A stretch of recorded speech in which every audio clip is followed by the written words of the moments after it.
Hello guys, hi guys, and how are you? It's me vlogger Kitto here with a new video after a long time. കാരണം ഒരു 2-3 മാസമായി കാണും ഞാൻ video ഇട്ടിട്ട്. കാരണം മറ്റൊന്നുമല്ല, നമ്മൾ ഈ ഇടയ്ക്ക് പോഡ്കാസ്റ്റ് തുടങ്ങിയായിരുന്നു. അതായത് ഡെൽറ്റ പോഡ്കാസ്റ്റ് എന്നും പറഞ്ഞ് നമ്മളൊരു പോഡ്കാസ്റ്റ് തുടങ്ങിയിട്ടുണ്ട്. ഞാനും ചേട്ടനും കിട്ടൂസുമാണ് അതിലെ മുഖ്യ അതിഥികൾ. കിട്ടൂസും കാശിയും ആണ് അതിലെ മുഖ്യ അതിഥികൾ. നമ്മളൊരു പോഡ്കാസ്റ്റ് ഇപ്പം ഈ വീഡിയോ എടുത്തു കഴിഞ്ഞ ഉടനെ ഞാൻ പോഡ്കാസ്റ്റ് എടുക്കാൻ പോവുകയാണ്. ഞാൻ എന്തായാലും ഈ വീഡിയോയിൽ വന്നത് എന്തിനാണെന്ന് വെച്ചാൽ, എൻ്റെ ഈ റൈറ്റ് ഐ, ഈ വലത്തെ കണ്ണിന് എന്ത് പറ്റി, എങ്ങനെ പറ്റി, എല്ലാവരും എന്നോട് ചോദിക്കുന്നതാ. അപ്പോൾ അതിനെക്കുറിച്ചാണ് ഞാൻ ഇന്നത്തെ വീഡിയോയിൽ പറയാൻ പോകുന്നത്.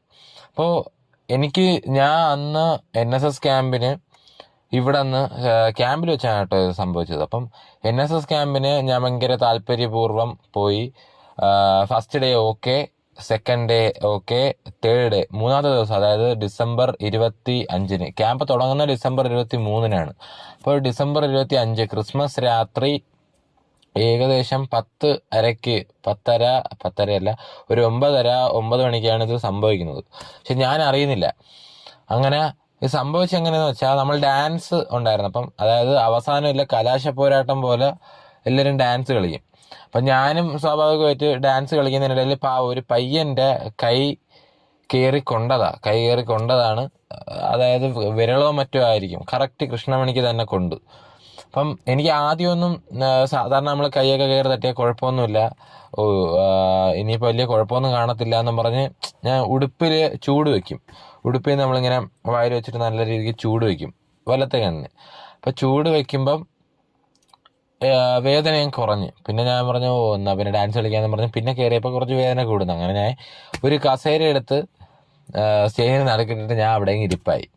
അങ്ങനെ പരിപാടികളെല്ലാം കഴിഞ്ഞ് വന്ന് നമ്മൾ പോവാറൊക്കെ ആയപ്പോൾ, അതായത് ക്യാമ്പ് നമ്മൾ കിടക്കാറായപ്പം സ്റ്റേജിൽ നിന്ന് ഞാൻ ഇങ്ങനെ ഇറങ്ങി വന്നപ്പോൾ എൻ്റെ ഒരു കൂട്ടുകാരി എൻ്റെ കണ്ണിൻ്റെ ഈ അവസ്ഥ കണ്ട്. അവൾ പറഞ്ഞ്, എടാ എന്താടാ ഈ ചോരയൊക്കെ വരുന്നതെന്ന് വെച്ച്. അപ്പോഴാണ് ഞാൻ നോട്ടീസ് ചെയ്തത്, അതായത് ചെറുതായിട്ട് ചോരയും വരുന്നുണ്ടായിരുന്നു. അങ്ങനെ പക്ഷേ ഈ കൈ കയറിക്കൊണ്ട പയ്യെ അറിഞ്ഞില്ലായിരുന്നു, പാവം. അവൻ ഡാൻസിൻ്റെ ഇടയ്ക്കാണ് കണ്ട അവൻ്റെ കൈ കയറിക്കൊണ്ടത്. അങ്ങനെ അവൾ പറഞ്ഞപ്പോഴാണ് ഞാൻ അറിഞ്ഞത്, ചോരയൊക്കെ എവിടെ നിന്ന് വരുന്നത് എന്നാണ് ഞാൻ വിചാരിച്ചത്.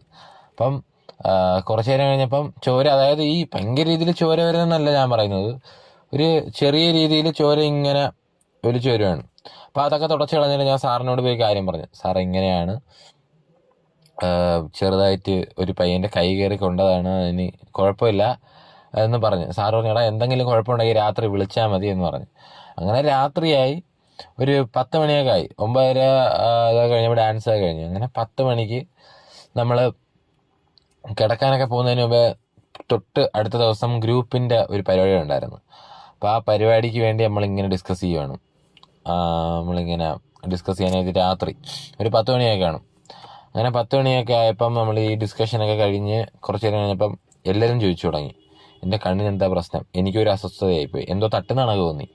അങ്ങനെ ഞാൻ ചേട്ടനെ വിളിച്ചു. അമ്മയെ വിളിച്ചാൽ ശരിയാവത്തില്ല, അമ്മ ചാടി എണീച്ച് അമ്മ ഭയങ്കരമായിട്ട് അങ്ങ് പാനിക്കാവും.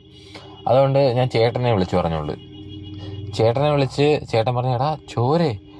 ഞാൻ പറഞ്ഞു, അല്ല ചേട്ടാ അത് കുഴപ്പമൊന്നുമില്ല, എന്തെങ്കിലും ഉണ്ടെങ്കിൽ അടുത്തുള്ള മിഷൻ ഹോസ്പിറ്റലിൽ പോവാം എന്ന് പറഞ്ഞു. അപ്പം എന്തെങ്കിലും ഉണ്ടെങ്കിൽ വിളിക്കാനും ചേട്ടനും പറഞ്ഞു. കുറച്ച് നേരം കഴിഞ്ഞപ്പം ഈ സംഭവം നല്ല രീതിക്ക് തട്ടുന്നാണെങ്കിൽ എനിക്ക് തോന്നി. അങ്ങനെ സാറിനെ വിളിച്ചു പറഞ്ഞപ്പം എൻ്റെ ഫ്രണ്ട് അദ്വൈത്, കിച്ചു എന്നാണ് അവനെ വിളിക്കുന്നത്.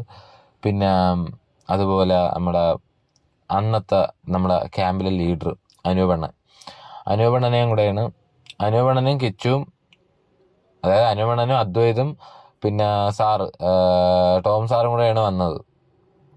അപ്പം അങ്ങനെ സാറും കൂടെ വന്ന് എന്നെ കൊണ്ടുപോയി, മിഷൻ ഹോസ്പിറ്റലിൽ കൊണ്ടുപോയി. അപ്പം അവിടെ നമ്മൾ പോയപ്പം ഒഫ്താൽമോളജിസ്റ്റോ അങ്ങനെ എന്തോ ഇല്ലേ കണ്ണിൻ്റെ ഇതിന് പറയുന്ന, അതില്ലായിരുന്നെന്ന് തോന്നുന്നു, എനിക്ക് തോന്നുന്നു. അങ്ങനെ എന്തോ. അങ്ങനെ അവർ നോക്കിയപ്പോൾ കണ്ണിൽ ചെറിയൊരു മുറിവ്. അപ്പോഴേ ഇല്ല, ഈ ഭയങ്കര എമർജൻസി ആണെന്നൊക്കെ പറഞ്ഞ് കണ്ണ് വാഷ് ചെയ്ത് മാത്രം എന്നെ അവിടെ കുറേ നേരം കിടത്തി. അങ്ങനെ ഞാൻ ചേട്ടൻ്റെ കാര്യം വിളിച്ച് പറഞ്ഞ്, ചേട്ടാ ഇങ്ങനെയാണ് കാര്യം, സാറ് പക്ഷെ സാറുണ്ട്, കൂടെ അനൂപണ്ണുണ്ട്, കൂടെ അദ്വൈതമുണ്ട് എന്ന് പറഞ്ഞു. നീ ഇപ്പം എവിടെയാണെന്ന് വെച്ച്. ഞാൻ പറഞ്ഞു ഞാൻ ആശുപത്രിയിലാണ് കേട്ടാ, ഇനി വന്ന് എനിക്ക് പിന്നെ അസ്വസ്ഥതയായി എന്നൊക്കെ ഞാൻ പറഞ്ഞു. അപ്പം ഉടനെ ചേട്ടനെ വിളിച്ച് പറഞ്ഞിട്ട് എന്ത് ചെയ്യാനാ, ചേട്ടൻ ഇവിടെ നിന്ന് ഉടനെ കാറും എടുത്തുകൊണ്ട് വന്നു. അമ്മയുണ്ടായിരുന്നു. ഞാൻ വിചാരിച്ചതുപോലെയല്ല, അമ്മ ഭയങ്കര ബോൾഡായിരുന്നു, ടെൻസ്ഡ് ഒന്നും ആയില്ല. അങ്ങനെ അവിടെ വന്നിട്ട് അമ്മ ഭയങ്കര കൂളായിട്ട് ഹാൻഡിൽ ചെയ്യുവാണ് സംഭവം. അപ്പോൾ അവർ നമുക്ക് മെഡിക്കൽ കോളേജിലോട്ട് പ്രിഫർ ചെയ്തു. എനിക്ക് ചെറിയ പേടിയാണ്, അതായത് എനിക്കിപ്പോൾ ഏത് ജോബിന് പോയാലും എന്നെ സംബന്ധിച്ച് എൻ്റെ മനസ്സിലുള്ള ജോബിന് പോകുമ്പം മെഡിക്കലിൽ പോവുക, ഇനി കണ്ണാടി വെക്കേണ്ടി വരുമോ, കണ്ണിന് എന്തെങ്കിലും പ്രശ്നം ഉണ്ടോ എന്നൊന്നും. പക്ഷെ അവിടെ വെച്ച് കൃഷ്ണമണിക്ക് പരിക്കാണെന്ന് അറിഞ്ഞില്ല. അതൊരു ഘടകമാണ്. അങ്ങനെ അവിടെ വെച്ച് അവർ ചെറുതായിട്ട് മുറിഞ്ഞിട്ടുണ്ടെന്നേ പറഞ്ഞുള്ളൂ. അത് പെട്ടെന്ന് പൊറുക്കും എന്നാണ് പറഞ്ഞത്. തൊട്ടടുത്ത ദിവസം ക്യാമ്പിന് പോകണം എന്നും പറഞ്ഞ് ഇരിക്കുമായിരുന്നു. ഭാഗ്യമൊന്ന് തൊട്ടടുത്ത ദിവസം ക്യാമ്പിന് പോകണം, എങ്ങനെയെങ്കിലും ഇത് ഒരു കുഴപ്പമില്ലാതിരുന്നാൽ മതി എന്നൊക്കെ പറഞ്ഞിരുന്ന ഞാനാണ്. അങ്ങനെ എന്നെ മെഡിക്കൽ കോളേജിലോട്ട് പ്രിഫർ ചെയ്തു. എന്തിനെന്ന് വെച്ചാൽ അവിടെ അതിനുള്ള ആൾക്കാരില്ലായിരുന്നു, അതായത് ഒഫ്താൽമോളജിസ്റ്റ് ഇല്ലായിരുന്നു. രാത്രി 10:30 മിഷൻ ഹോസ്പിറ്റലിൽ 5. അങ്ങനെ നേരെ അസീസിയ മെഡിക്കൽ കോളേജിൽ കൊണ്ടുപോയി. അങ്ങനെ അവിടെ കൊണ്ടുപോയിട്ട് ചേട്ടനും അമ്മയും വന്നു. അവർ കൊണ്ടുപോയി ഒരു മണിയായപ്പോൾ, അതായത് പിറ്റേന്ന് 26 ഡിസംബർ, അതായത് ഡിസംബർ 26 1 മണിയായപ്പം നമ്മൾ അസീസിയ മെഡിക്കൽ കോളേജിലെത്തി. അവിടെ ഒരു 2 മണിക്കൂർ സ്പെൻഡ് ചെയ്യേണ്ടി വന്നു. അങ്ങനെ ഡോക്ടറിനെ കണ്ടപ്പം ഡോക്ടർ പറഞ്ഞു അത് വേറെ കുഴപ്പങ്ങളൊന്നുമില്ല, പക്ഷെ എന്നാലും കൃഷ്ണമണിക്ക് ചെറിയൊരു പോറലുണ്ട്. അവിടെ നിന്ന് എൻ്റെ പകുതി ജീവനും പോയി.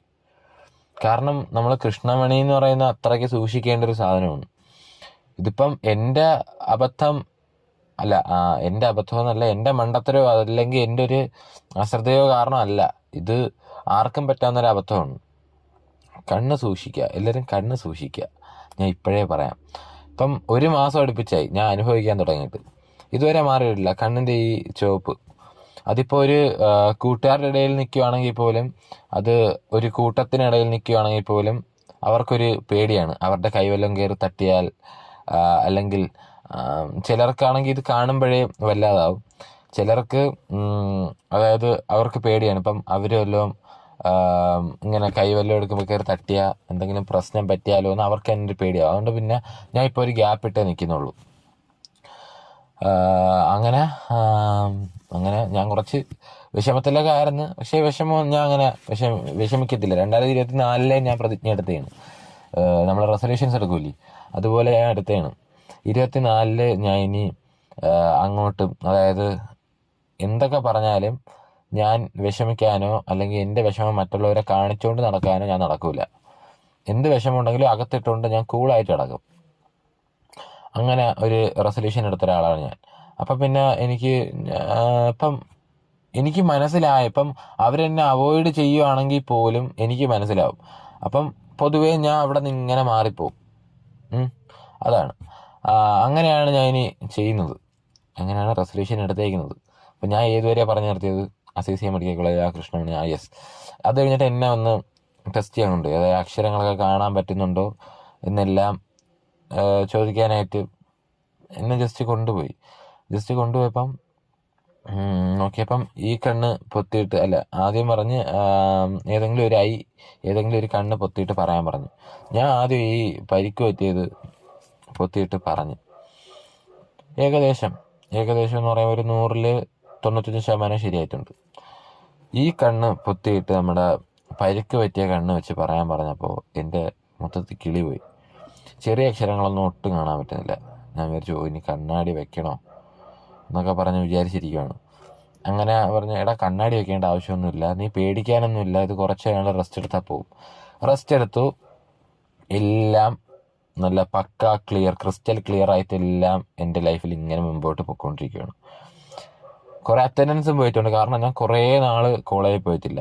കുറേ നാൾ ഒരാഴ്ചയോളം ഞാൻ കോളേജിൽ പോയിട്ടില്ല, ക്യാമ്പിൽ പോയിട്ടില്ല. പക്ഷെ ഭാഗ്യം എന്ന് പറഞ്ഞാൽ ഈ ഒരാഴ്ചയിൽ 7 ദിവസങ്ങളിലും 3 ദിവസം അറ്റൻഡൻസ് എനിക്ക് പോയിട്ടുള്ളൂ. കാരണം ക്യാമ്പ് തീരുന്നതെന്ന് പറയുമ്പം ക്രിസ്മസ് കഴിഞ്ഞ് ഡിസംബർ 31 ജനുവരി 3-നോ മറ്റോ ആണ് ക്യാമ്പ് തീരുന്നതെന്ന് എനിക്ക് തോന്നുന്നു.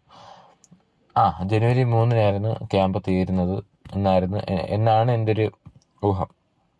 പക്ഷെ ഈ ഡേറ്റ് ഞാൻ ഒരിക്കലും മറക്കൂല. 2023 ഡിസംബർ 25, 26 ഞാൻ ഒരിക്കലും മറക്കൂല. 10:30 3 മണി സമയം. ആ ഡേറ്റ് ഞാൻ ഒരിക്കലും മറക്കത്തില്ല, ഇൻക്ലൂഡിങ് ടൈം. എന്നിട്ട് ഞാൻ ഇപ്പം ഏതുവരെയാണ് പറഞ്ഞു നിർത്തിയത്? കണ്ണ് വയ്യാതായ പിന്നെ ഭയങ്കര മറവിയാണ്, എന്താണെന്തോ. അങ്ങനെ നേരെ റെസ്റ്റ് എടുത്തു. അത് കഴിഞ്ഞ് നമ്മൾ ഇവിടെ ഒരു കണ്ണാശുപത്രിയിൽ പോയി കാണിക്കാനായിട്ട്. അപ്പം അവർ നോക്കിയിട്ട് പറഞ്ഞു ഓക്കെ ആണ്, കൃഷ്ണമണി ഓക്കെ ആയിട്ടുണ്ട്, കൃഷ്ണമണിയുടെ പോറലും എല്ലാം പോയിട്ടുണ്ട്. പക്ഷെ കണ്ണ് മൊത്തം ചുമന്ന് കിടക്കുവാണ്, അത് മാറാൻ ടൈം എടുക്കും എന്ന് പറഞ്ഞു. അതും ഏകദേശം ഒരാഴ്ച കൂടുതലായി. അപ്പോൾ അവർ പറഞ്ഞു ഒരാഴ്ച കഴിഞ്ഞ് വരാനാണ് പറഞ്ഞത്. ഇനി ചെല്ലണം, ഒരാഴ്ച കഴിഞ്ഞ് ഇനി അങ്ങോട്ട് ആശുപത്രി ചെല്ലണം. അങ്ങനെയൊക്കെ ആയിട്ടുണ്ട്. അപ്പം ഇപ്പോഴും ചുമപ്പ് മാറുന്നില്ല. അതുകൊണ്ട് തന്നെ ആയിരിക്കും. അല്ലെങ്കിൽ തന്നെ നമുക്കിപ്പം ചെങ്കണ്ണാണെന്ന് ചിലർ വിചാരിക്കും. പക്ഷെ ചെങ്കണ്ണല്ല എന്ന് എനിക്കല്ലേ അറിയാവൂ. ഈ കണ്ണിനും ജസ്റ്റ് ചെറിയൊരു ചുവപ്പുണ്ട്. പക്ഷെ ചെങ്കണ്ണല്ലെന്ന് എനിക്ക് അറിയാവൂ. എനിക്കും ഡോക്ടറിനും വീട്ടുകാർക്കും മാത്രമൊക്കെ അറിയാവൂ. പിന്നെ കുറച്ച് ഫ്രണ്ട്സിനും മാത്രമേ അറിയാവൂ. അങ്ങനെ ചെങ്കണ്ണാണെന്ന് വിചാരിക്കേണ്ട ഒരു കാര്യമില്ല. എനിക്ക് ചെങ്കണ്ണും ഒന്നുമില്ല. ഞാൻ ജസ്റ്റ് ഈ മൊബൈലിൻ്റെ ഉപയോഗം ഒന്ന് കുറയ്ക്കാനേ നോക്കത്തുള്ളൂ. അല്ലാതെ ഒന്നുമില്ല. ജസ്റ്റ് ഈ ക്യാമറയെ നോക്കി പറയുന്നെങ്കിൽ പോലും മൊബൈലിൻ്റെ യൂസ് കുറയ്ക്കാനേ ഞാൻ നോക്കൂ. ഓക്കെ, അപ്പോൾ അങ്ങനെയൊക്കെയാണ് കാര്യം. എൻ്റെ കണ്ണ് ഇനി ഓക്കെ ആവാൻ, അതായത് റെഡ്നെസ് പോവാൻ, റെഡ്നെസ് എന്ന് പറഞ്ഞാൽ ശരിയാകത്തില്ല, ചുവപ്പ് നിറം മാറാൻ കുറച്ച് ടൈം എടുക്കും. അതിപ്പം ഒരു മരുന്ന് തന്നെ 6 നേരമുണ്ട്. ഒരു ദിവസം 3 നേരമാണുള്ളത്. രാവിലെ, ഉച്ചയ്ക്ക്, വൈകിട്ട്, രാത്രി 4 നേരം ഉണ്ടെന്ന് വിചാരിച്ചു. ഇതിൽ 6 നേരം ഒരു മരുന്ന് ഉപയോഗിക്കണം. അങ്ങനെ 2 മരുന്നുണ്ട്. പിന്നെ ഒരു ഓയിൻമെൻ്റ് ഉണ്ട്, കണ്ണിനകത്ത് തേക്കാനായിട്ടുള്ള ഓയിൻമെൻറ്റ്. അങ്ങനെയൊക്കെ ആയിട്ടിരിക്കുകയാണ്. അല്ലാതെ എൻ്റെ കണ്ണിന് യാതൊരു പ്രശ്നമല്ല. I am totally okay. ഇപ്പോൾ ഞാൻ കോളേജിൽ പോകുന്നുണ്ട്. ഞാൻ ഈ ഗ്ലാസ്, ഇതിനു മുമ്പ് റെയ്ബാൻ ഗ്ലാസ് ആയിരുന്നു വെച്ചിരുന്നത്. ഈ സാധനം ഇതിനു മുമ്പ് റെയ്ബാൻ ഗ്ലാസ് ആയിരുന്നു വെച്ചിരുന്നത്. അപ്പം ഈ റെയ്ബാൻ ഗ്ലാസ് വെച്ച് ചെന്നപ്പോൾ എന്നെ കുറേ പേര് കളിയാക്കിയായിരുന്നു. അതുകൊണ്ടാണ് ഞാൻ ഈ ഗ്ലാസ്സിലോട്ട് മാറിയത്. അല്ലെങ്കിൽ മറ്റേ വെൽഡിങ്ങിന് പോകണക്കത്തെ ഗ്ലാസ് വാങ്ങിക്കേണ്ടി വരും. അതുമില്ല, മൊത്തത്തിൽ ബ്ലാക്ക്. അതാകുമ്പോൾ പിന്നെ കളിയാക്കലായിരിക്കും. അതാണ് പിന്നെ ഞാൻ അതിലോട്ടൊന്നും പോവാതെ ജസ്റ്റ് ഇതിൽ തന്നെ ഒതുങ്ങി നിൽക്കുന്നത്. ഓക്കെ, അപ്പം ഇത് പറയാനായിരുന്നു. പക്ഷെ ക്യാമ്പിലെ അനുഭവം എന്ന് വെച്ചാൽ എനിക്ക് ഇതുവരെ ഫ്രണ്ട്സിൻ്റെ കൂടെ നടന്നതിൽ എനിക്ക് ഏറ്റവും എൻജോയബിൾ ആയിട്ടുള്ള മൊമെൻറ്റ്സ് ആയിരുന്നു എനിക്ക് നഷ്ടപ്പെട്ടത്. ബാക്കിയുള്ള 4 ദിവസം എനിക്ക് നഷ്ടപ്പെട്ടു. 3-ാമത്തെ ദിവസമായിരുന്നു പരിക്ക് പറ്റിയത്. ഇനി എന്താണാവോ എന്തോ അറിയത്തില്ല, എന്നാലും നോക്കാം. എനിവേ, ഇന്നത്തെ വീഡിയോ നമുക്ക് ഇവിടെ വെച്ച് നിർത്താം. ഇത്രയേ ഉള്ളൂ എനിക്ക് പറയാനുള്ള. ഇത്രയേ ഉള്ളൂ. എൻ്റെ കണ്ണിനൊന്നും ഒരു കുഴപ്പമില്ല. എൻ്റെ കണ്ണിൻ്റെ ആ ചുമപ്പ് നിറം മാറാൻ മാത്രം ടൈം എടുക്കും. അത്രയേ ഉള്ളൂ. ഇത് ചോദിക്കുന്നവർക്ക് വേണ്ടിയാണ് ഞാൻ പറഞ്ഞു തരുന്നത്. ഓക്കെ, അപ്പം എനിവേ, ഇന്നത്തെ വീഡിയോ നമുക്ക് ഇവിടെ വെച്ച് നിർത്താം. Today I am signing off. Vlogger Kithu and people call me VK guys.